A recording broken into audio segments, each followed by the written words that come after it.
möcht so gerne mal auf dem Mond sein.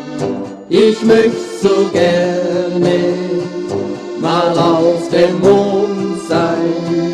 Doch eines gibt mir zu bedenken, drum fällt die Reise mir zum Mond so furchtbar schwer.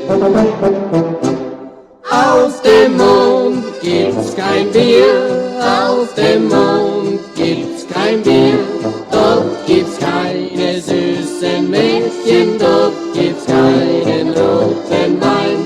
Auf dem Mond gibt's kein Bier, auf dem Mond gibt's kein Bier, ja drum bleib ich lieber hier, mein Schatz, bei dir.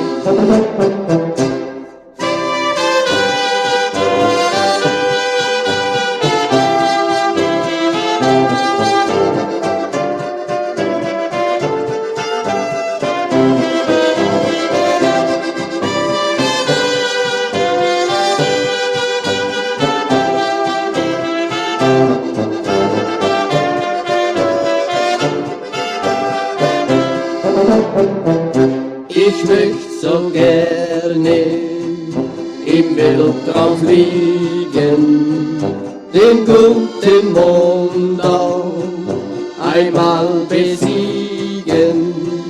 Doch fehlt der Mut, mir es zu wagen, denn diese große Durst könnte furchtbar sein. Auf dem Mond gibt's kein Bier, auf dem Mond gibt's kein Bier, dort gibt's keine süßen Mädchen, dort gibt's keinen roten Wein. Auf dem Mond gibt's kein Bier, auf dem Mond gibt's kein Bier, ja und bleib ich lieber hier, mein Schatz, bei dir.